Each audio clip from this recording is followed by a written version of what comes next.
आंचलिक ब्राह्मण समाज तरफ बंधु मेलन कार्यक्रम दानगदी ब्लॉक रानीपड़ा पंचायत नंदकिशोरपुर शासन नीलकंठेश्वर मंदिर प्रांगण में आज आंचलिक ब्राह्मण समाज तरफ एक बंधु मेलन कार्यक्रम अनुष्ठित हो जाइछि। एही कार्यक्रम में आंचलिक ब्राह्मण महासंघ जाजपुर जिलार विभिन्न अंचल ब्राह्मण माने उपस्थित रही ब्राह्मण एकता सांगठनिक कार्य और समाज पाई निजर दायित्वबोध उपरे आलोचना करने सहित नवनिर्वाचित कर्मकर्ता गठन करा जायथिला।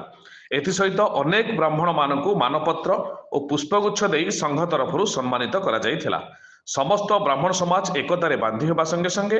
जजमान मानकर मनस्कामना पूर्ण करने सहित सत्मार्ग चलिए संघर वरिष्ठ कर्मकर्ता माने परामर्श देइथिले। आगकू संघ को आहुरी क्रियाशील करने सहित अधिकरू अधिक मेंबर जोड़ापी संघर लक्ष्य बोली आलोचना होइथिला। रानीपड़ा एवं शासन नंदकिशोरपुर शासन श्री श्री नीलकंठेश्वर महादेव प्रांगण में अनुष्ठित होता ब्राह्मण आंचलिक ब्राह्मण परिषद व आंचलिक ब्राह्मण अनुष्ठान मुझे जोग देइथिली एवं आवाहक थिले मदन मोहन नंद एवं तांकर तत्वावधान में अर्चित संपादक सह संपादक कोषाध्यक्ष समस्तंकर सदिच्छा एवं सहयोग आज जो कलिंगनगर अंचल नंदकिशोरपुर शासन में ब्राह्मण समाज आगुरी तो थिला नवनिर्वाचित होती ब्राह्मण मान मध्य उद्देश्य लक्ष्य हूँ समस्त मंगल जजमान मान मंगल विधान करने और विश्वर कल्याण करने ब्राह्मण मान मध्य असुविधा अव्यवस्था को यही समाज माध्यम अनुष्ठान माध्यम दूरीकरण करने समस्त साफल्यमंडित करने यह हूँ उद्देश्य एवं श्रृंखलित भाव समस्त ब्राह्मण समाज रे जो माने कार्यरत अच्छा जो माने कार्य निर्वाह करुँच समस्त तत्वावधान सहित कर्म को संपादन करने एवं समस्त परस्पर संपर्क को निबिड़ करने सर्वोपरि ये जो समाज प्रथम उद्योक्ता जटेश्वर दास महोदय तत्वावधान अनुष्ठान गठित होता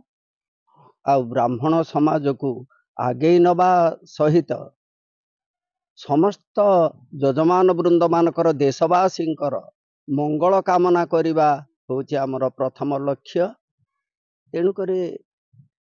आमे ए समाजर उन्नति पाई विश्वर मंगल पाई आमर समाजर आयोजन आज नंदकिशोरपुर शासन नीलकंठेश्वर मंदिर प्रांगण में ब्राह्मण मानकर एक समावेश अनुष्ठित हो जाइए। यही समावेश जो नव कमिटी गठित होती से संपादक भाव नियुक्ति पाई बहुत खुशी जे जाऊ आम दानगदी ब्लॉक